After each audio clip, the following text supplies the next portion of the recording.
Hello mga kazaima, kamusta po? Ako pong muli ang maghahatid sa inyo ng isa na namang intense story pero kapupulutan ng aral.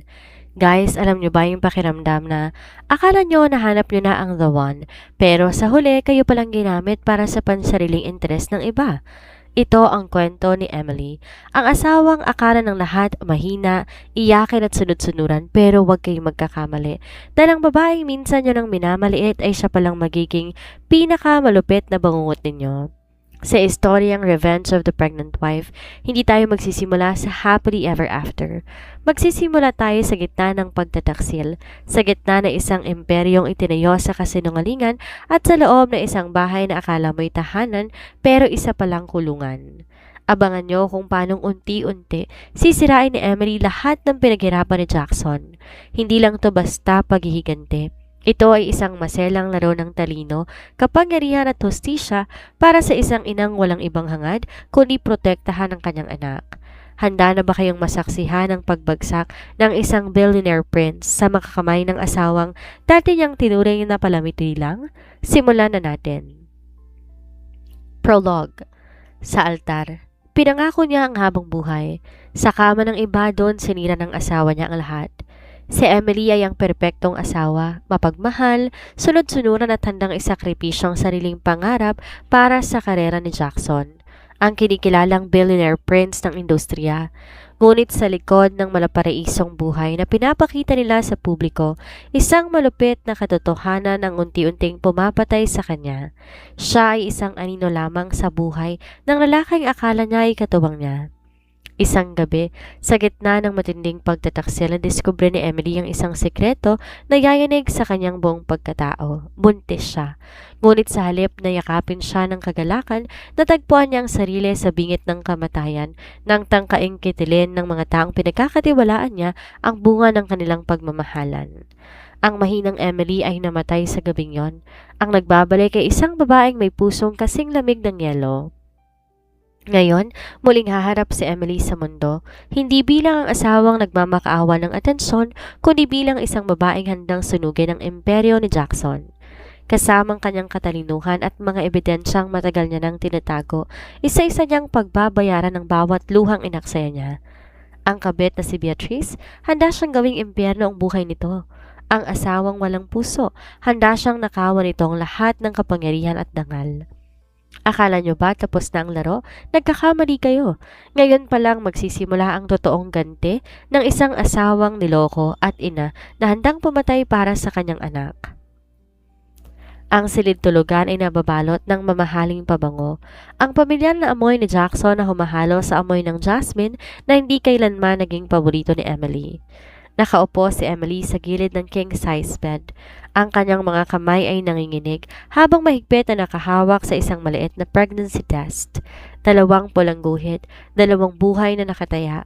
Sa halip na maramdaman ang kagalakan, isang malamig na pangamba ang gumapang sa kanyang dibdib. Paano niya sasabihin ng balitang to sa isang lalaking ang atensyon ay nasa ibang babae na? Emily, nandyan ka ba? Ang boses ay matamis, tila pulot na may halong lason.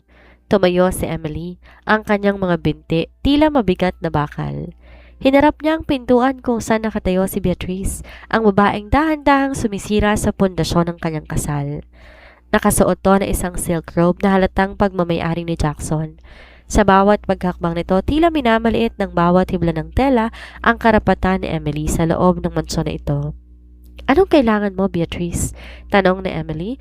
Pilit pinatatatag ang kanyang boses sa kabila ng luhang nagbabadyang bumagsak. Tumawa si Beatrice, isang tunog na parang basag na salamin sa isang tahimik na gabi. Jackson is on the phone. Naiirita na siya. Ang sabi niya kung di ka marunong sumagot sa tawag niya, wag mo na siyang asahang uuwi pa rito. Tumibok ng mabilis ang puso ni Emily. Nasa bahay mo siya? Akala ko ba nasa business trip siya sa Singapore? Lalong lumapad ang ngiti ni Beatrice. Lumapit to kay Emily. Sapat ang distansya para maamoy ang pamilyar na pabango ni Jackson sa balat ng babae. Singapore? Oh honey, masyado kang nagtitiwala. Huling gabi na namin to bago siya bumalik sa trabaho. At sa totoo lang, Emily, nagsawa na siya sa pagpapanggap. Hindi mo ba napapansin? Palagi kang busy sa trabaho, palagi kang pagod.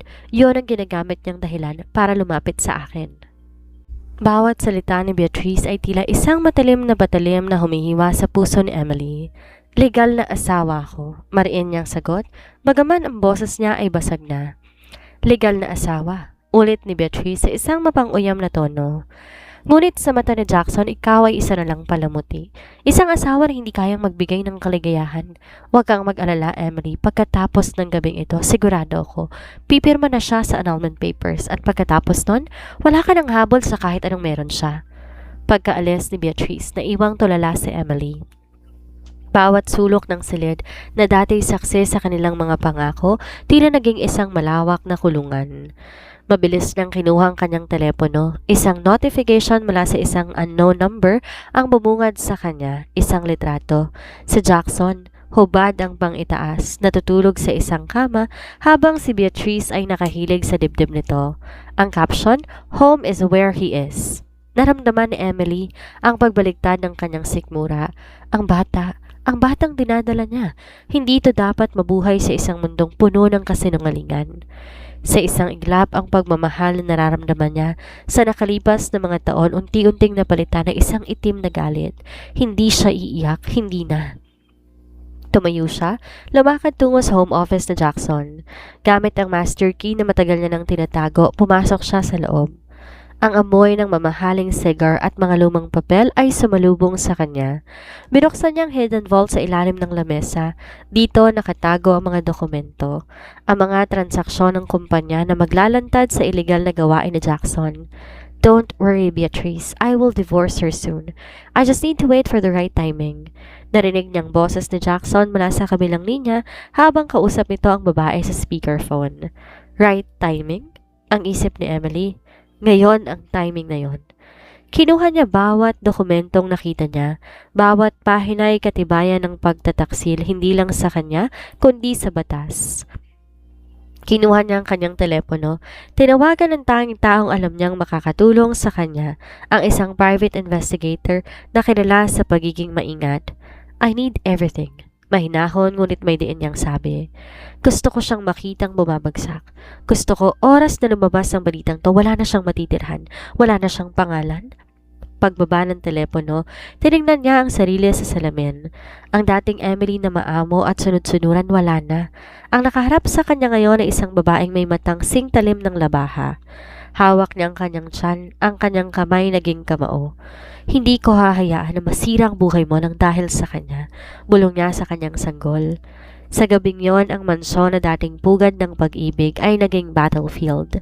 Nagsimula na ang laro at sa pagkakataong to, si Emily ang humahawak ng baraha. Ang paghigante hindi lang isang mithiin, ito ang magiging bagong buhay ni Emily. Ang umaga ay sumalubong na may kasamang malalakas na buhos ng ulan. Tila nakikiramay sa magulong isipan ni Emily. Nakaupo siya sa harap ng vanity mirror, tinititigan ang kanyang sarili. Ang dating Emily na mahilig sa pastel na kulay at simpleng makeup ay tila isang estranghero na. Sa kanyang harapan, nakapatong isang mamahaling red lipstick. Isang kulay na hindi niya kailanman sinubukan isuot dahil ayaw ni Jackson ng masyadong garapal na itsura. Ngayon, pinahid niya to ng marahan sa kanyang mga labi. Bawat pahid, simbolo ng pagbasag sa mga kadenang iginapos sa kanya ng kanyang asawa. Bumukas ang pinto, pumasok si Jackson. Ang kanyang itsura ay pagod, ngunit bakas pa rin ang kapangyarihan. Hindi man lang siya tumingin kay Emily. Dumiretso siya sa kanyang closet, kumuha ng bagong damit at nagsimulang magbihis na parang walang asawang nakaupo sa loob ng silid. Aalis ako mamaya. Malamig na sabi ni Jackson nang hindi lumilingon. May meeting ako sa Singapore para sa dilang kumpanya. Huwag mo na akong hihintayin. Tumawa ng mahina si Emily, isang tawang puno ng pait. Singapore? O baka naman sa penthouse ni Beatrice. Napatigil si Jackson sa paglalagay ng kanyang cufflink. Dahan-dahang lumingon, ang kanyang mga mata naniningkit. Ano bang problema mo? Masyado kang nagiging madrama nitong mga nakarang araw. Hindi pa ba sapat na binigyan kita ng buhay na pinapangarap ng lahat? Tumayo si Emily. Hindi siya natinag sa nagbabadyang galit ng kanyang asawa. Buhay na pinapangarap? Jackson, ang mansyon na to hindi tahanan. Ito ay isang hawla. At ang perang binibigay mo, wala itong halaga kung ang kapalit ay ang dangal ko. Lumapit si Jackson. Ang kanyang presensya ay malaki at nakakabingi. Hinawakan niya na mahigpit ang braso ni Emily. Emily, kontrolado mo ang dila mo. Huwag mong susubukan ang pasensya ko. Pagod ako at wala akong panahon para sa mga walang kwentang selos mo. Sa kabila ng hapdi sa kanyang braso na natiling matalim ang titig ni Emily. Pagod ka na? Pagod na rin ako, Jackson. Pagod na ako maging anino mo. Binitawan siya ni Jackson ng malakas dahil lalo pang mapaatras si Emily. I have no time for this. Aalis na ako. Pagkaalis ni Jackson, huminga ng malalim si Emily. Alam niya ito na ang pagkakataon. Kinuha niya ang kanyang laptop at binuksan ang hidden files na nakuha niya kagabi. Ang mga dokumento hindi lang tungkol sa pagtataksil ni Jackson, ito ay tungkol sa money laundering at illegal property acquisition ng pamilya nito. Pinadala niya lahat ng ebidensya sa isang anonymous journalist na kilala sa paglalantad ng mga tiwali sa industriya. This is just the beginning, isip niya. Maya-maya tumunog ang kanyang telepono, isang mensahe mula sa investigator. Nasa location na sila. Hawak na namin ang mga retrato at video ng transaksyon ni Beatrice at Jackson sa kumpanya. Handa na ang media? Napangiti si Emily. Isang ngiting hindi aabot sa kanyang mga mata. Sa loob ng kanyang tiyan, naramdaman niya ang isang maliit na sipa. Para sa iyo to, anak, bulong niya sa kanyang sarili. Hindi niya hahayaan na lumaki ang kanyang anak sa mundong kontrolado na isang lalaking walang prinsipyo. Kung kailangan masunog ang buong imperyo ni Jackson para lang makuha niyang hustisya, gagawin niya. Handa siyang maging kontrabida sa kwento ni Jackson basta maging bida siya sa sarili niyang buhay. Sa paglabas niya ng kwarto, sinalubong siya ng isang katulong na may hawak na tray ng tsaa. Ma'am, may bisita po kayo sa baba. Si Miss Beatrice po? Tumawid ang tindig ni Emily. Papasukin mo. Sabihin mo handa na akong makipag-usap. Ang gera ay hindi na lang sa isip niya. Ngayon, nasa harap niya na ang kalaban. Isang masamang plano ang nabubuo sa kanyang isipan. Isang plano na sisira sa reputasyon ni Beatrice bago pa man to makapagsalita. Let's play, bulong niya habang bumababa sa hagdan. Dahan-dahan ang paghakbang ni Emily, pababa ng malapad na hagdanan ng mansyon. Bawat tunog ng kanyang heels sa marmol na sahig ay tila isang countdown ng isang bombang malapit ng sumabog. Sa sala, nakaupo si Beatrice sa pinakamahal na velvet sofa. Nakataas ang isang paa at tila pagmamayari na ang buong paligid. Nang makita si Emily, ngumisi si Beatrice. Akala ko matatakot ka ng bumaba, Emily. Nakakaya naman sa bisita mong legal wife. Di sumagot si Emily. Naupo siya sa katapat na armchair, diretsong nakatingin sa mga mata ni Beatrice. Ang katahimikan sa loob ng sala ay mabigat, tila hangin bago ang isang malakas na bagyo. Bakit ka nandito, Beatrice? Tanong ni Emily. Ang boses ay kalmado, halos bumubulong, ngunit may talim na ramdam sa bawat pantig. Simple lang, sagot ni Beatrice habang kinakalikot ang kanyang mga kuko. Gusto ko lang sabihin sa'yo na buntis ako. Sandaling natigilan si Emily. Isang matalim na sakit ang tumama sa kanyang dibdib, ngunit agad niya tong binalot ng maskara ng kawalang interes. Ang kanyang sariling sekreto, ang tunay na pagbubuntis ay nanatiling nakabaon sa ilalim ng kanyang dibdib. Buntis ka? Ulit ni Emily sabay tawa ng mahina, isang tawang puno ng pangungutya. At inaasahan mong magagalak ako? O inaasahan mo na aalis na ako sa mansyon na to dahil lang sa balitang yan? Napangisi si Beatrice, lalong tumingkad ang pagiging mapangahas nito. Hindi ako umaasa, Emily. Nagbibigay lang ako ng babala. Jackson is finally choosing me, kaya huwag kang maging tanga. Umalis ka na habang may dignidad ka pa. Tumayo si Emily. Dahan-dahang lumapit sa lamesita kung saan nakalagay ang tsaa. Kinuha ang teacup na nakahain para kay Beatrice. Alam mo ba, Beatrice, kung bakit gustong-gusto ni Jackson ang mansyon na to? Dahil sa yaman? Sagot ni Beatrice ng may pag-aalinlangan. Dahil sa kapangyarihan, sagot ni Emily habang itinataas ang tasa. Pero ang kapangyarihan to parang tsaa. Mainit sa simula, masarap sa pandama, pero kapag lumamig na wala na tong halaga, katulad ni Jackson. Bigla, binitawan ni Emily ang tsaa. Basag. Ang mainit na rikido tumalsik sa mamahaling rug at sa binti ni Beatrice. Napatalon si Beatrice sa gulat at galit. Ano bang ginagawa mo? Baliw ka na ba? Sigaw ni Beatrice habang pinapagpag ang kanyang binti. Oops! Wika ni Emily nang walang emosyon. Masyadong madulas ang aking mga kamay. Parang ang mga sikreto mo, Beatrice. Madulas, madaling mahulog. Lumapit si Emily sa tenga ni Beatrice, bumubulong ng madiin. Alam ko ang tungkol sa fake pregnancy mo. Alam ko rin kung sinong tunay na ama ng dinadala mo, ang driver ni Jackson, tama ba? Huwag mong subukang paglaruan ng asawa na isang lalaking may hawak ng buong buhay mo. Namutla si Beatrice. Ang dating mapang-aping mukha nito napalitan ng takot. Sinungaling ka. Wala kang ebidensya. Ebidensya? Kinuha ni Emily ang kanyang telepono at pinakitang isang chat log na nagpapatunay ng koneksyon ni Beatrice sa ibang lalaki. Gusto mo ipakita ko to kay Jackson? O gusto mong malaman niya na ginagamit mong pangalan niya para sa sarili mong agenda? Nanginig ang mga labi ni Beatrice. Hindi mo to gagawin. Subukan mo ako, hamon ni Emily. Ngayon lumabas ka sa bahay na to bago ko patawagin ang security. At kung muli kitang makikita sa paligid ng asawa ko, sisiguraduhin ko. Hindi lang reputasyon mo ang masisira, kundi ang buong pagkatao mo. Umalis si Beatrice na nagmamadali. Ang kanyang yabang tuluyan ng naglaho. Naiwan si Emily sa gitna ng sala, humihinga ng malalim. Alam niya, ito na ang simula ng gera at kailangan niyang maging handa. Habang nakatingin sa mga basag na porselana sa sahig, humaplo siya sa kanyang tiyan. Anak, narinig mo ba yon? Yun ang simula ng hustisya natin.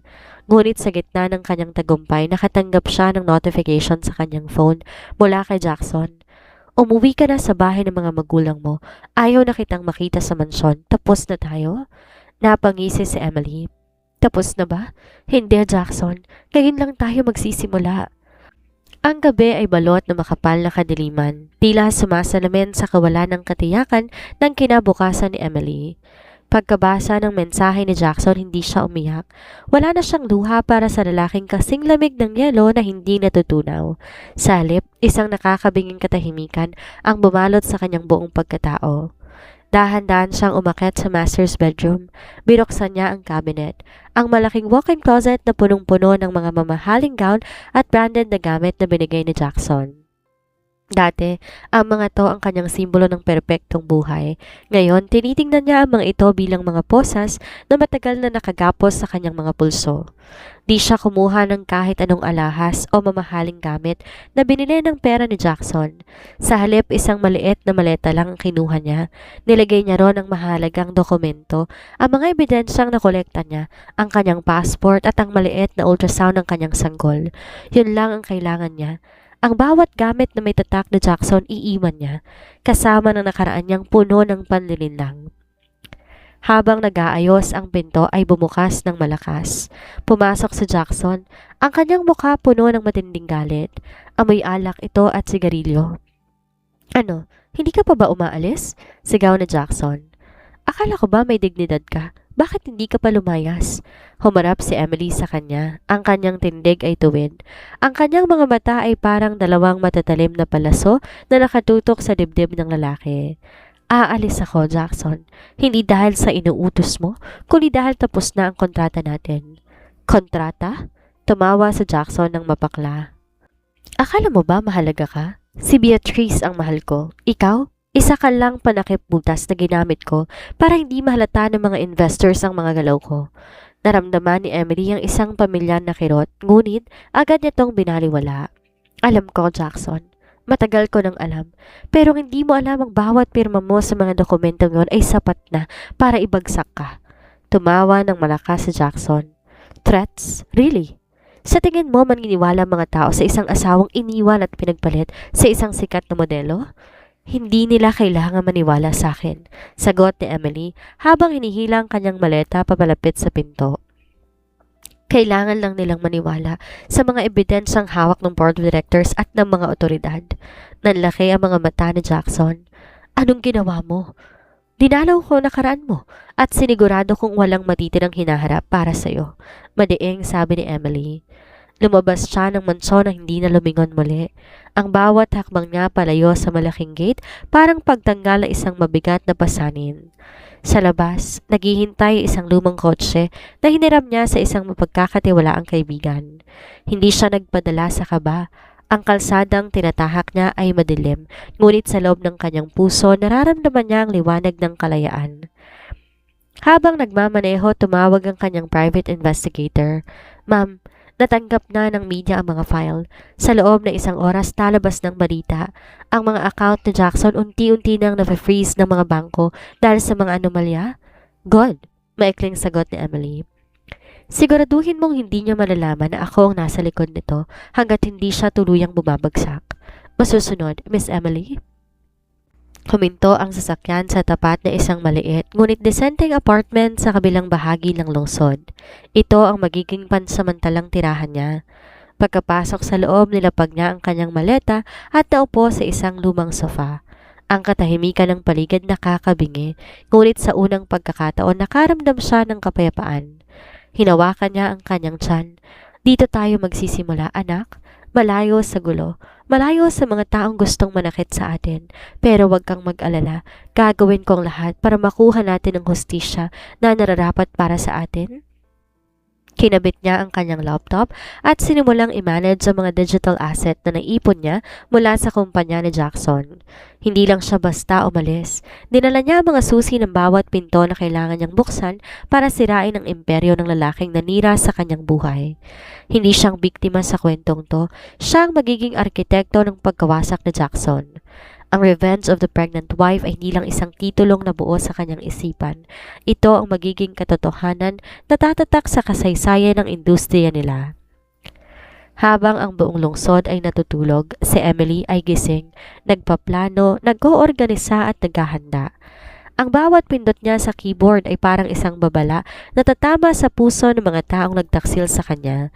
Si Mr. LG ay nagsisimulang sumulat na isang nobela na hindi na fiction, kundi isang masakit na realidad para sa mga taong nagkamali ng kinalaban.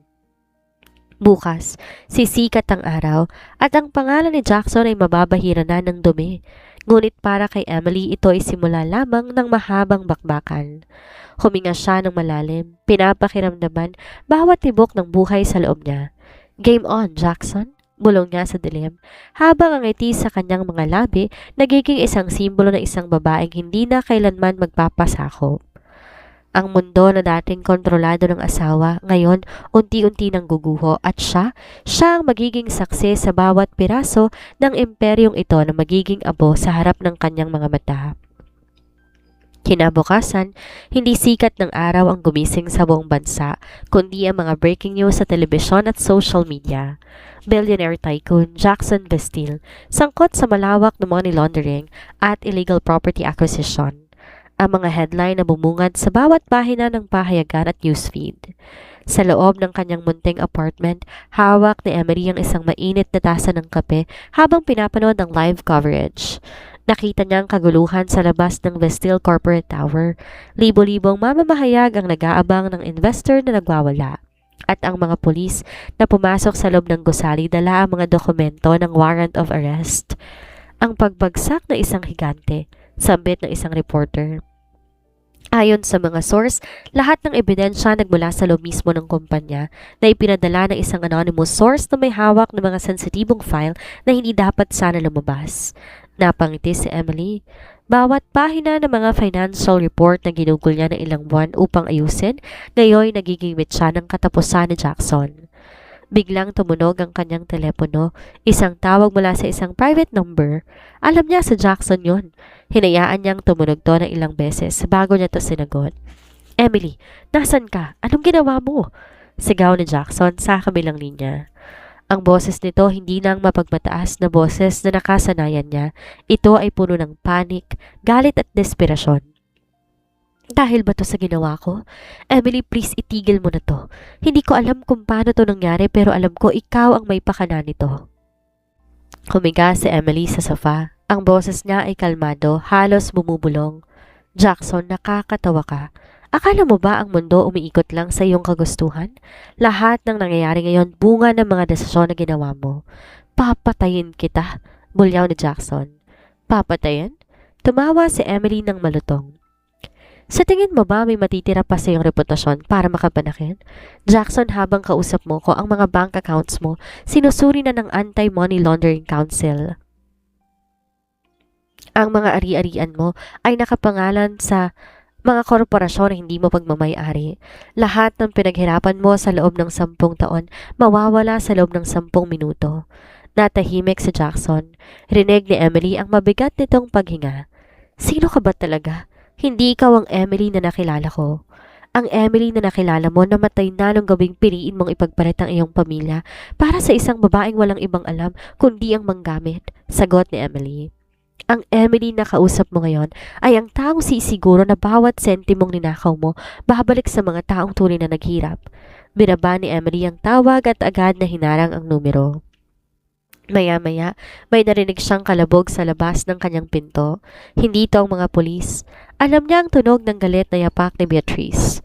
Bumukas ang pinto ng kanyang apartment ng malakas dahil hindi ito na-ilock ng maigi. Pumasok si Beatrice, ang mukha, basang-basa ng luha at ang buhok ay magulo. Wala nang mamahaling damit at designer bag. Ikaw! Sigaw ni Beatrice habang tinuturo ang kanyang daliri sa mukha ni Emily. Ikaw ang gumawa nito. Sinira mo ang plano ko. Dahil sa'yo hindi ko makukuhang perang pinangako ni Jackson. Wala na siya. Nakulong na siya. Tumayo si Emily at hinarap si Beatrice ng walang takot. Beatrice, ang pera hindi kailanman naging sayo at sa Jackson, hindi mo rin siya pag-aari. Ang lahat ng to consequences ng inyong mga aksyon. Bakit ka nagagalit? Hindi ba't sabi mo, you can replace me anytime? Ngayon palitan mo siya sa loob ng bilangguan. Wala kang alam. Alam ko ang lahat. Putol ni Emily. Alam ko bawat detalye ng inyong mga illegal na transaksyon at alam mo kung anong pinakamasarap? Hindi mo na ako kayang saktan dahil sa oras na to akong may hawak ng iyong kapalaran. Kinuha ni Emily ang kanyang tablet at pinakita kay Beatrice ang isang document, isang lawsuit laban sa kanya para sa harassment at fraud. Ito ang welcome gift ko para sa iyo, Beatrice. See you in court. Nanlaki ang mga mata ni Beatrice, tila to nawala ng lakas at napaupo sa sahig. Ang babaeng dati walang pakundangan kung mga insulto, ngayon isang durog na kaluluwa. Umalis ka na, utos ni Emily. Bago pa ako tumawag ng mga polis at huwag mo na akong susubukan pang lapitan, hindi mo gugustuhin na makita ang susunod na level ng aking paghihiganti. Umalis si Beatrice na parang isang talo ng aso. Nang maisara ang pinto, napahinga ng malalim si Emily. Napahawak siya sa kanyang tiyan. Bawat sandali ng kabanatang ito ay patunay na siya ang nagwawagi. Ngunit alam ni Emily, hindi pa tapos ang laban. Ang mga kaaway ni Jackson ay hindi lang sila ni Beatrice. Marami pang ibang business partners ang magagalit sa pagbagsak ng kumpanya. Kailangan niyang maging mas mabilis, mas matalino at mas handa. Nilabas niya ang kanyang notepad. Magsisimula na siya na isulat ang tunay na kwento ng kanyang buhay. Ang Revenge of the Pregnant Wife ay hindi na lang isang titulo. Ito'y isang babala sa lahat ng mga lalaki na nag-aakalang ang mga babae mananatiling mahina. Habang ang lungsod ay unti-unting nagigising sa bagong balita, si Emily nakatingin sa bintana, pinagmamasdan ng pagsikat ng araw. Ngayon pa lang tayo magsisimula, Jackson, at sisiguraduhin ko sa dulo ng lahat ako ang matitira. 6 na buwan na ang nakalilipas mula ng gabi ng pagbagsak ng Imperyong Vestil. Ang lungsod na dati pinamumunuan ng mga anino at korupsyon ni Jackson unti-unti nang nagbabago. Sa gitna ng sentro ng negosyo, isang bagong pangalan ang umuusbong, ang E-Empire Holdings. Si Emily hindi nang babaeng nagtatago sa isang maliit na apartment. Ngayon, siya ang CEO ng isang kumpanyang binuo mula sa mga abo ng kumpanya ni Jackson. Ang kanyang opisina matatagpuan sa pinakamataas na palapag na isang skyscraper na may tanawin ng buong lungsod na dati pag-aari ng kanyang asawa. Ngunit higit sa kanyang tagumpay sa negosyo, ang pinakamalaki na pagbabago ay nasa loob niya. Ang kanyang tiyan kapansin-pansin ng malaki. 5 buwan na siyang nagdadalang tao at ang bawat sipa ng kanyang anak nagsisilbing paalala ng kanyang layunin. Isang umaga, habang tinitingnan niya ang mga ulat ng quarterly earnings, pumasok ang kanyang sekretarya. Ma'am, may bisita po kayo. Isang abogado mula sa kulungan. Gusto niyo po bang tanggapin? Natahimik si Emily. Isang tipid ng ngiti ang sumilay sa kanyang mga labi. Papasukin mo. Ilang sandali pa isang lalaking nakasuot ng maitim na suit ang pumasok. Siya ang abogado ni Jackson. Halata ang pagod sa mga mata nito habang nilalabas sa isang makapal na sobre. Miss Emily, pinapabigay ito ni Jackson, wika ng abogado. Nasa mababang kalagayan na ang kanyang mental at pisikal na kalusugan. Gusto niyang humingi ng kapatawaran. Handa raw siyang pirmahan lahat ng kasunduan basta't mapababa ang kanyang sentensya. Kinuha ni Emily ang sobre. Ngunit hindi niya ito binuksan. Nilagay niya ito sa gilid ng kanyang mesa. Sabihin mo sa kanya, ang hustisya hindi isang bagay na maaaring ipagpalit sa mga dokumento. Ang mga kasalanan niya hindi mabubura ng isang pirma. Sabihin mo sa kanya na ang imperyong pinaghirapan nating itayo, wala na. Ito ay pag-aari ko na at ang bawat desisyon sa loob nito dadaan sa akin. Tumalikod ang abogado ngunit pinigilan siya ni Emily. At isa pa, sabihin mo sa kanya malapit na akong manganak. Ang batang to hindi kailanman makikilala ang kanyang ama bilang isang bayani. Kilala niya to bilang isang kriminal. Pagkaalis ng abogado, kinuha ni Emily ang sobre at tinapon to sa shredder.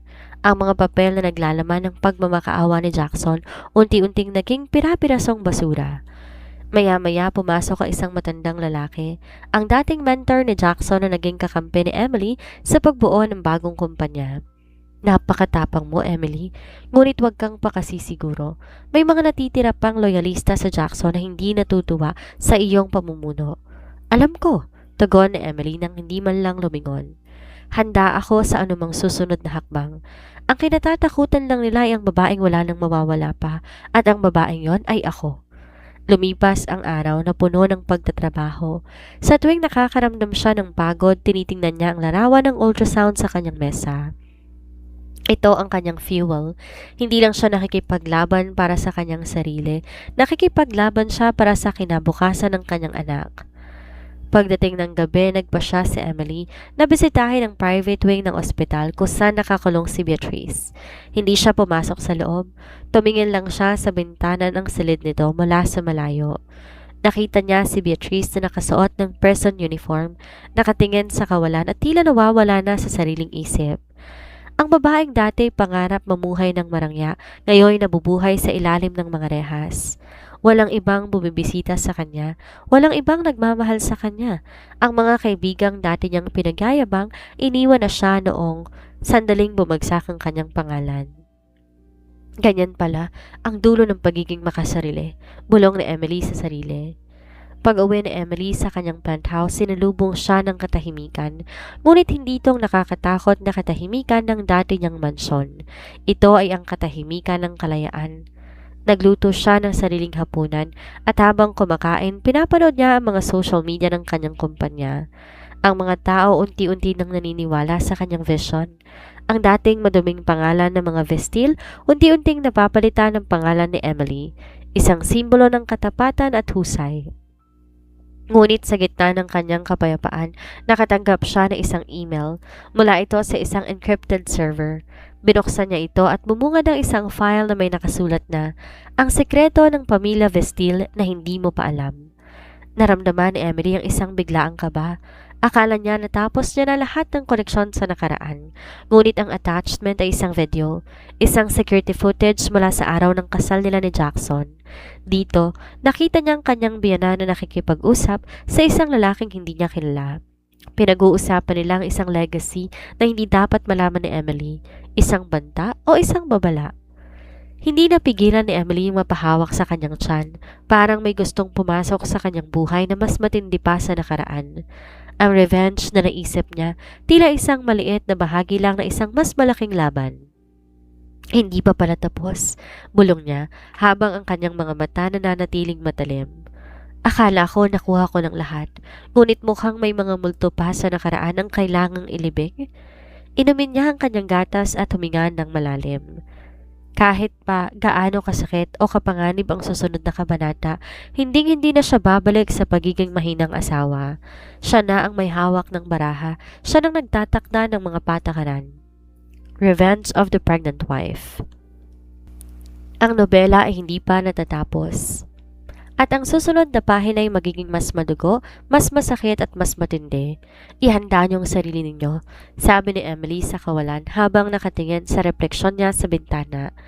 Dahil ang bagong Emily ay hindi lang basta maghihigante, siya ang sisiguro na ang bawat isa sa inyo ay matututo ng leksyon.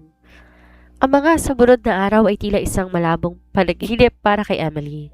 Ang video na natanggap niya ay hindi lang isang simpleng mensahe, ito ay isang Pandora's box. Sa bawat gabi, paulit-ulit niyang pinapanood ang footage. Ang lalaking kausap ng kanyang biyanan ay hindi basta kung sino lamang. Ito ay si Mr. Valderrama, ang itinuturing na Shadow King ng industriya ng konstruksyon. Ang taong kinatatakutan ng lahat dahil sa kanyang koneksyon sa mga ilegal na grupo.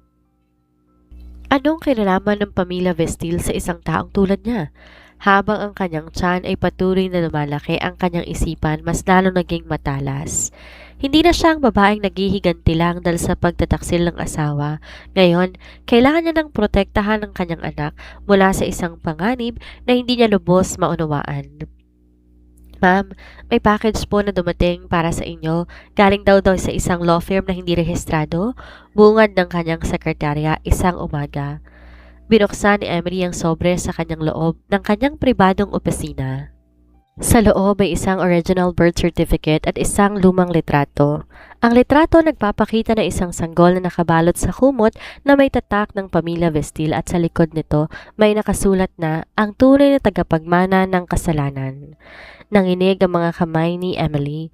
Ang pangalan sa birth certificate hindi kay Jackson. Ito ay pangalan ng isang bata na matagal nang binalitang pumanaw sa isang aksidente noong kabataan pa ni Jackson. Hindi maaari, bulong ni Emily. Kung buhay ang bata, ibig sabihin sa Jackson, hindi ang tunay na tagapagmana ng yaman ng mga Vestil? Sa gitna ng kanyang pag-iisip, biglang tumunog ang alarm sa kanyang opisina. Security breach. Agad na pumasok ang kanyang mga bodyguard. Ma'am, kailangan nating umalis. May mga armadong lalaki sa lobby na pilit na pumapasok. Hindi sila pulis at mukhang profesional na sila. Ang kanyang puso humahabol sa kanyang leeg, hindi para sa sarili kundi para sa sanggol sa kanyang sinapupunan. Isara lahat ng labasan. Ilabas niyo ang file sa vault, sigaw niya. Habang nilalabas siya sa backdoor ng building, narinig ni Emily ang putok ng baril sa malayo. Ang kanyang mundo na dati kontrolado niya ngayon para naging isang war zone. Sa loob ng sasakyan, habang mabilis silang humaharurot palayo sa building, kinuha ni Emily ang kanyang telepono at tinawagan ang private investigator na dati niyang ginamit. Kailangan ko ng impormasyon tungkol sa buhay na tagapagmana ng pamilyang Vestil. Utos niya ng mabilis. Huwag mong itanong kung bakit. Hanapin mong batang yon, buhay man o patay, at kung sino mang nagtatago sa kanya. Ma'am, delikado to. Ang taong kinakalaban natin ngayon hindi na si Jackson. Ito ay mga taong nasa likod ng mga Vestil. Wala akong pakialam, sigaw ni Emily. Silang nagpasimula nito at ako ang tatapos nito. Kung gusto nilang labanan ng isang buntis na babae, ipakita niyo sa kanila gaano kalakas sa isang inang walang kinatatakutan. Habang tumatawid ang kanilang sasakyan sa ilalim ng ulan, tumingin si Emily sa labas ng bintana.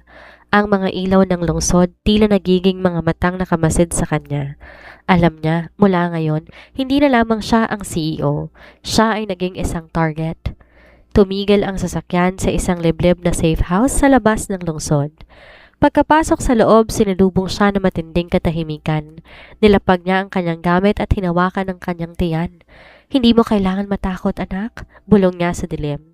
Ang mga multong ito akala nila kaya nilang biruhin ang ating kinabukasan, ngunit hindi nila alam sa bawat pagbabanta nila, lalo lang akong nagiging mapanganib. Nilabas niya ang kanyang laptop, sinimulang i-decrypt ang file ay pinadala sa kanya. Sa loob ng ilang minuto, nabuksan niya ang isang video log. Ang nagsasalita sa video ay ang biyana ni Jackson, ang ina nitong matagal nang pumanaw. Kung mapapanood mo to, ibig sabihin nasa panganib ka na. Ang yaman ng mga Vestil na katayo sa dugo ng ibang tao, hindi ikaw ang kanilang asawa, Emily, ikaw ang kanilang distraction. At ngayon na wala na si Jackson, ikaw ang susunod nilang target dahil alam mo ang masyadong marami. Nanginig ang buong katawan ni Emily. Di lang pala siya ginamit ni Jackson para sa negosyo. Ginamit siya bilang isang shield, isang sacrificial lamb para sa mga tunay na kriminal sa likod ng pamilya. Ngunit sa halip na sumuko, isang ngiti ang gumuhit sa kanyang labi. Isang ngiting puno ng determinasyon. Gusto niyo ng distraction? Isip niya. Magbibigay ako ng digmaan. Ang safe house ay hindi nagbigay ng katiwasayan na inaasahan ni Emily. Sa halip, ito ay naging isang silid ng pagpaplano para sa digmaang hindi niya inakalang kakaharapin. Sa harap niya nakalatag ang mga dokumentong kinuha niya sa vault, mga ledger ng dugo, mga pirma ng tao na akala ng lipunan ay mga kagalang-galang na negosyante. Ma'am, may pumasok na mensahe sa encrypted channel mo? Wika ng kanyang pinagkakatiwalaang text expert na si JC, isang batang hacker na kinuha niya mula sa ilalim ng underground network. Binuksan ni Emily ang mensahe. Ito ay isang video invitation. Isang imbitasyon sa isang exclusive gala na gaganapin sa isang pribadong isla ni Mr. Valderrama. Sa video, nakaupo ang matandang bilyonaryo, umiinom ng mamahaling wine. Miss Emily, ang iyong pag-akyat sa tuktok ay kahanga-hanga.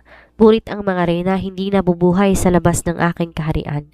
Inaanyayahan kitang dumalo. Siguradong may mga bagay tayong dapat pag-usapan tungkol sa tagapagmana at tungkol sa iyong nalalapit na panganganak.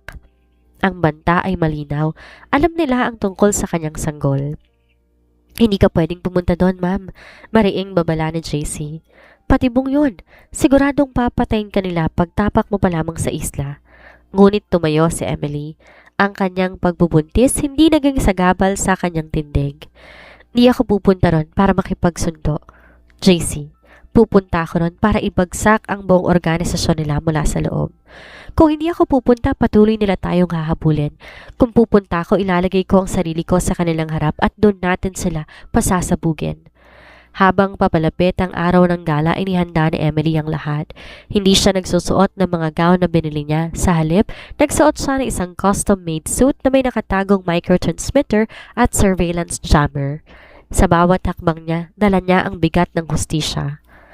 Pagdating ng gabi ng gala, isang pribadong yacht ang sumundo sa kanya. Paglapag sa isla, sinalubong siya ng mga lalaking may mga baril na nakatago sa lalim ng kanilang mga suit. Ang hangin sa isla ay amoy dagat na may halong panganib. Sa gitna ng grand ballroom nakatayo si Mr. Valderrama. Sa tabi nito ay isang pamilyar na mukha, isang babaeng nakasuot ng itim, walang iba kung hindi si Beatrice. Mukhang ipinalaya to ng mga Valderrama upang gamitin bilang pain. Emily, bati ni Valderrama. Ang kanyang tinig ay malalim, nakakakilabot. Napakatapang mong babae. Dala mo ba ang mga file? Hindi natinag si Emily. Lumakad siya patungo sa gitna. Ang kanyang mga mata, diretsong nakatingin sa matanda. Dala ko ang katotohanan, Valderrama.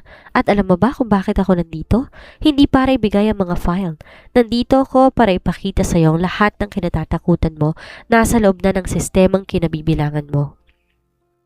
Bumulong si Emily sa isang maliit na device na nakakabit sa kanyang kwelyo. Ngayon na, JC. Sa isang iglap, namatay lahat ng ilaw sa isla. Ang mga security system nag-reboot. Ang mga monitor sa loob ng ballroom biglang nagpakita ng mga ebidensya ng iligal na transaksyon ni Valderrama. Ang mga money laundering na konektado sa gobyerno, ang mga pagpatay, at ang pagtatakip sa tunay na tagapagmana. Ano to? Sigaw ni Valderrama habang nakikita ang kanyang mga lihim na ikinakalat sa buong dark web at international news agencies. Ito ang iyong pagbagsak, sagot ni Emily, habang ang mga special forces na inutusan niya, mga undercover agents na kanyang kinontak ng lihim ay nagsimulang pumasok sa isla. Si Beatrice na nasa gilid, sinubukang tumakbo, ngunit hinarangan siya ni Emily. Saan ka pupunta, Beatrice? Tapos na ang laro. Lahat ng krimen mo, pati na ang pagtulong mo sa mga taong to, documented na. Nagkaroon ng kaguluhan. Ang mga armadong lalaki ay nagtatakbuhan, ngunit ang isla napapalibutan na ng mga otoridad. Sa gitna ng putukan at sigawan, lumapit si Valderrama kay Emily, hawak ang isang maliit na baril. Akala mo ba mananalo ka? Mamamatay ka kasama ng anak mo. Bago pa man makaputok si Valderrama, isang sniper mula sa malayong bahagi ng isla ang tumagos sa banta. Bumagsak ang matanda sa sahig. Nang tumahimik ang paligid, tumayo si Emily sa gitna ng kaguluhan. Ang kanyang damit medyo gusot, ngunit ang kanyang mukha ay nanatiling payapa. Ang mga pulis nagsimulang pumasok at arestuhin lahat ng sangkot. Tumingin si Emily sa kanyang tiyan. Tapos na anak, ligtas na tayo. Ngunit habang lumalapit ang mga medics para dalhin siya sa ligtas na lugar, naramdaman niya isang matinding hapdi sa kanyang tiyan. Ang matinding stress at pagod ng gabing yon nagsimulang magdulot ng komplikasyon. Ang kanyang paningin nagdilim at ang huling narinig niya ay ang boses ng isang doktor. Bilis! Kailangan niya ng emergency delivery? Ang paghihiganti ay matagumpay, ngunit ang presyong kailangan bayaran ay mas mabigat kaysa sa kanyang inaasahan. Ang hangin sa loob ng emergency room ay amoy antiseptiko at takot. Para kay Emily, bawat segundo tila isang oras. Ang ingay ng mga monitor na sumasabay sa pintig ng kanyang puso, ang tanging musika sa kanyang pandinig. Sa gitna ng labanan sa isla, sa gitna ng mga bala at pagtataksil, ang pinakamahalagang misyon, hindi ang pagbagsak ni Valderrama, kung hindi, ang buhay ng nilalang na nasa sa loob niya. Ma'am Emily, kailangan niyo pong mag-focus. Masyadong mataas ang inyong blood pressure. Kailangan natin ilabas ang bata ngayon din. Ang boses ng doktor malayo, tila nanggagaling sa ilalim ng dagat. Pumikit si Emily. Sa kabila ng hapdi, naalala niya ang mukha ni Jackson nung iniwan niya ito. Naalala niya ang mapang-aping titig ni Beatrice. Lahat ng galit at sakit na naramdaman niya sa loob ng maraming buwan ay binalot niya at ginawang lakas. Hindi ako susuko. Hindi ngayon, hindi dito. Gawin niyo ang dapat ninyong gawin, pabulong na utos ni Emily. Ang sumunod na mga minuto ay isang malabong serye ng pag-ungol, pagpawis at ang pamilya na pakiramdam na isang buhay na nagpupumilit lumabas sa mundong ito. Ramdam ni Emily bawat pagod ng kanyang kalamnan. Sa isang iglap, isang matinis na iyak ang bumasag sa nakabibinging katahimikan ng silid. Ang iyak na iyon na naging dahilan upang bumalik ang diwa ni Emily mula sa kawalan. Pagbukas ng kanyang mga mata, nakita niya ang isang maliit na nilalang, mapula, nanginginig ngunit buhay. Isang batang lalaki, ang kanyang anak. Ang bunga ng kanyang paghihirap, ang tanging tunay na yaman na walang sinumang makakakuha sa kanya. Siya po ay malusog, Ma'am Emily, sabi ng nurse habang inilalapit ang sanggol sa kanyang pisngi. Nang maramdaman ni Emily ang mainit na balat ng kanyang anak, ang kanyang mga mata na puno ng luha, hindi ng pait kundi ng tagumpay. Ikaw ang magiging patunay, bulong niya sa sanggol, na ang lahat ng ginawa ko ay may saysay, ngunit ang kapayapaan panandalian lamang. Habang nasa recovery room si Emily, pumasok ang kanyang pinagkakatiwalaang abogado na si Attorney Montenegro. Ang mukha nito hindi maipinta, seryoso, puno ng pag-aalala. Emily, may problema. Panimula nito habang inilalagay ang isang folder sa tabi ng kanyang kama. Kahit wala na si Valderrama at nakakulong na ang mga Vestil, may isang taong lumutang, isang tao na hindi natin inaasahan. Napatingin si Emily sa abogado. Sino? Ang tunay na tagapagmana, ang batang akala natin pumanaw na. Lumabas siya mula sa pagtatago at ngayon hawak niya lahat ng legal rights sa mga ari-arian na na-freeze natin. Ayon sa batas, ang lahat ng kumpanyang pinapatakbo mo ngayon, pagmamay-ari niya. Napatigil si Emily. Ang kanyang anak na natutulog sa kanyang tabi, tila naramdaman ng tensyon. Napanguso ito sa kanyang pagtulog. Sino siya? Siya ay si Marlon Vestil, ang panganay na anak na tinago ng mga nakatatandang Vestil para protektahan ang kanilang maduming legacy. At ang mas malala pa, Emily, siya ay hindi basta-basta negosyante. Siya ay isang taong nanumpa na babawiin lahat ng nawala sa kanyang pamilya, kasama ng kumpanyang hawak mo ngayon. Isang malamig na kaba ang bumalot kay Emily. Hindi pa tapos ang digmaan. Sa katunayan, parang nagsisimula pa lang ang pinakamahirap na bahagi. Ang pagbagsak na Jackson ay ang pinto lamang para sa mas malaking panganib. Ilang araw ang meron tayo bago niya gawin ang unang move, tanong ni Emily. Ang kanyang boses ay bumalik sa pagiging matatag at mapanganib. Di na natin kailangan ng araw, sagot ng abogado. Nasa lobby na siya ng ospital, gusto kanyang makausap? Tumingin si Emily sa kanyang anak. Bantayan niya siya. Utos niya sa kanyang mga bodyguard na nakabantay sa labas. Ihanda niyong wheelchair ko. Tatapusin ko ang usapang to ngayon din. Sa bawat pag-ikot ng gulong ng kanyang wheelchair patungo sa elevator, nararamdaman ni Emily ang unti-unting pagbabalik ng kanyang dating tapang. Ang panganganak hindi nagpahina sa kanya. Ito ay nagbigay sa kanya ng dahilan para maging mas mabagsik. Pagbukas ng elevator sa lobby, nakita niya ang isang lalaking nakatayo sa gitna. Matangkad, seryoso, at ang mga matay parang matatalim na kristal. Si Marlon Vestil, ang lalaking akala niya ay multo na lang ng nakaraan. Miss Emily, bati nito habang dahan-dahang lumalapit. Congratulations sa inyong anak. Sayang lang at sa maling pagkakataon mo siya ipinanganak. Di kumarap si Emily. Marlon, ang tagapagmana ng kasalanan. Sa tingin mo ba matatakot ako sa'yo patapos kong pabagsakin ang buong imperyo ng mga Vestil? Hindi ka matatakot, sagot ni Marlon ang may mapait na ngiti. Dahil ang laban natin ay hindi na lang tungkol sa pera o kapangyarihan. Ito ay tungkol sa kung sinong karapat dapat humawak sa trono ng mga Vestil. At Emily, hindi ikaw yon. Ang hangin sa lobby tila huminto. Ang gera para sa trono opisyal nang nagsimula. Ang lobby ng ospital biglang naging isang arena. Sa paligid ni Marlon Vestil, naroon ang mga lalaking nakasuot ng tactical gear, mga pribadong seguridad na hindi hamak na masanay at mas marahas kaysa mga tauhan ni Jackson. Di sila mga bodyguard, sila ay mga sundalong binayaran para pumatay. Huwag mong susubukan gumawa ng eksena dito, Marlon. Malamig na sambit ni Emily habang nakaupo sa kanyang wheelchair. Sa kabila ng hapdi ng kanyang tahi mula sa operasyon, ang kanyang titig hindi natitinag. Nasa loob ako ng isang pampublikong institusyon. Ang bawat kilos mo binabantay ng mga kamera at ang mga taong nakapaligid sa atin. Gumisi si Marlon. Lumapit to at yumuko ng bahagya, sapat para marinig lamang sila ng isa't isa. Sa tingin mo ba takot ako sa kamera? Ang buong lungsod na ito nasa ilalim ng aking kontrol, Emily. Ang kumpanyang pinapatakbo mo hindi lang basta negosyo. Ito ang puso ng lahat ng iligal na operasyon na tinayo ng aming angkan. At dahil ikaw ang pumirma sa lahat ng legal documents, ikaw ang nakapila sa susunod na indictment. Naramdaman ni Emily ang pagkapit ng kanyang mga daliri sa braso ng wheelchair. Ito ang kanyang kahinaan. Ginamit siya ni Jackson at ng mga Vestil bilang legal shield at ngayon ang kalasag na yon gagamitin laban sa kanya. Ang kumpanya ay sa akin, giit ni Emily. Dahil ako nagligtas nito mula sa pagkawasak nung iwan niyo tong parang basahan. Nagligtas? Tumawa ng marahas si Marlon. Nilinis mo lang ang daan para sa aking pagbabalik. Ngayon, Emily, ito ang deal. Ibibigay mo sa akin ang buong kontrol sa E-Empire Holdings sa loob ng 24 na oras. Kapag ginawa mo yon, bibigyan kita ng sapat na pera para tumakas kasama ng anak mo sa malayo.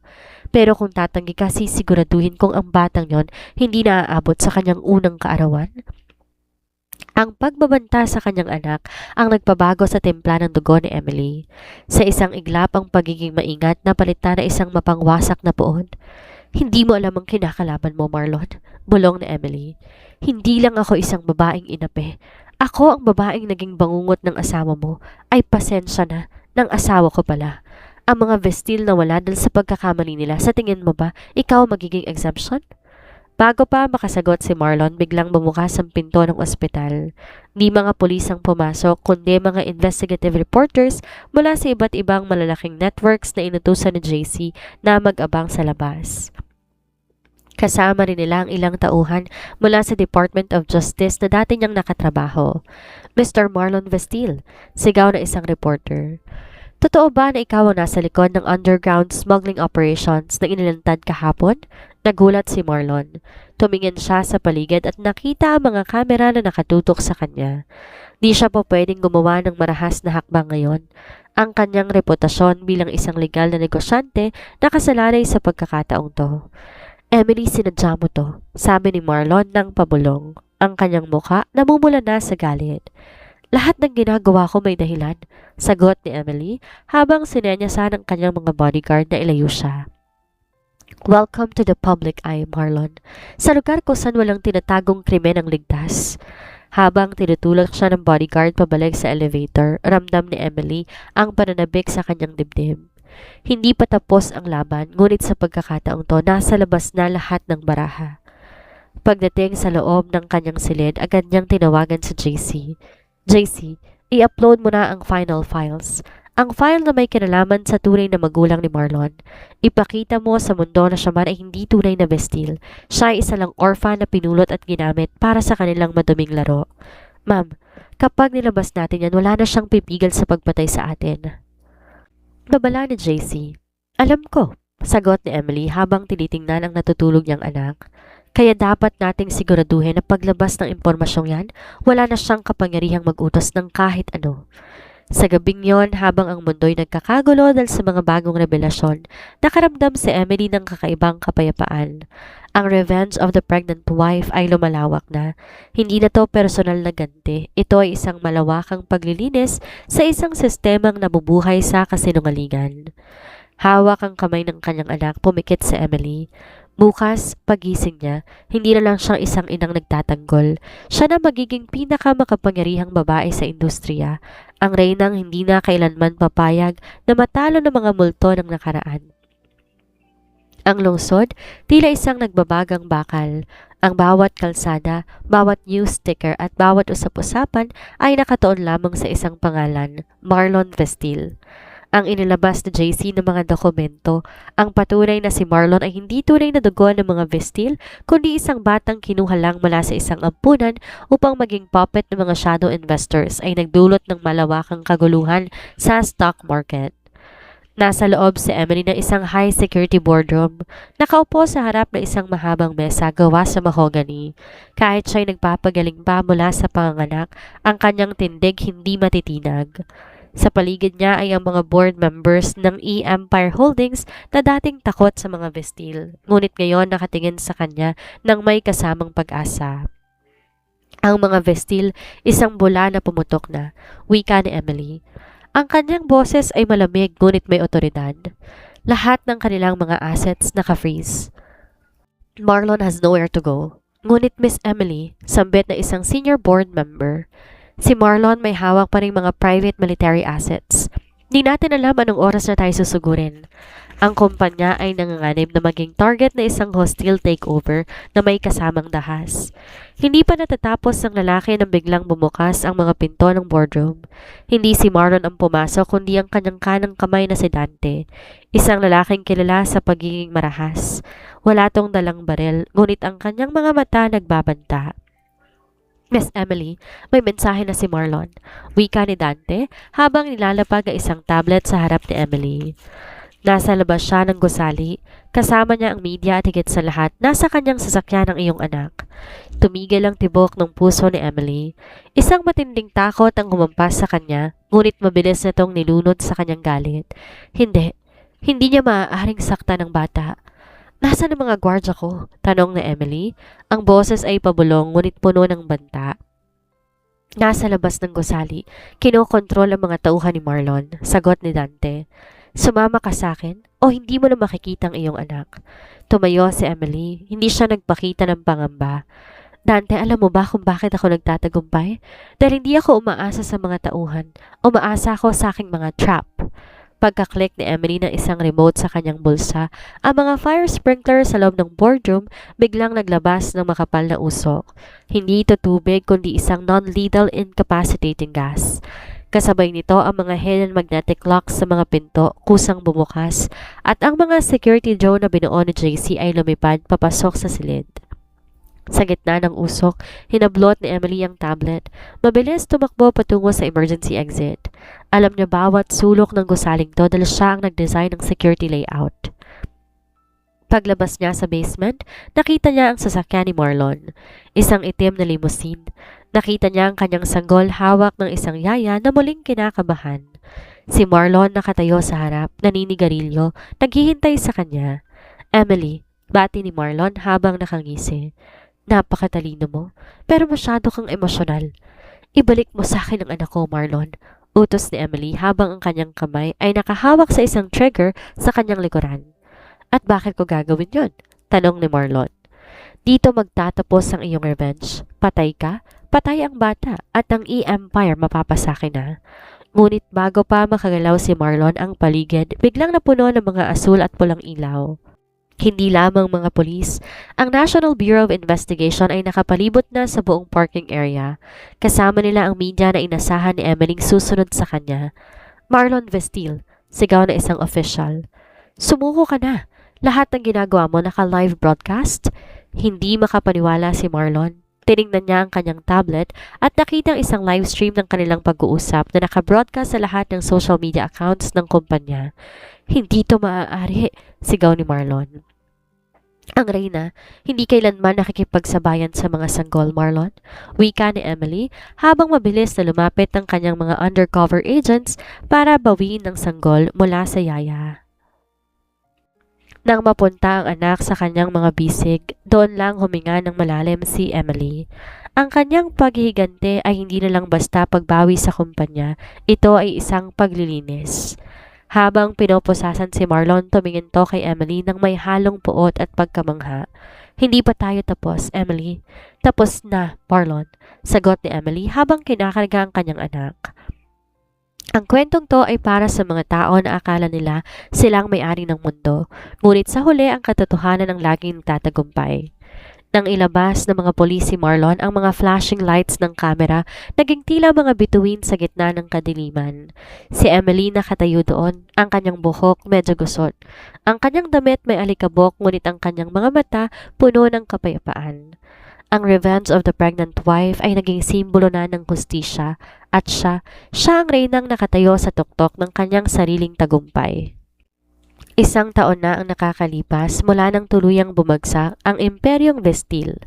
Ang lungsod na dati balot ng takot at korupsyon ay unti-unti nang humihinga ng maluwag. Sa bawat kanto ng business district, ang mga pangalan ng mga Vestil ay isa-isang tinatanggal sa mga gusali, pinapalitan ng E-Empire Holdings. Si Emily nakatayo sa balcony ng kanyang opisina. Ang kanyang anak na si Leo ay kasalukuyan naglalaro sa isang playpen sa loob ng silid. Ang bata lumalaking malusog, matalino at may mga matang kasing talim ng sa kanyang ina.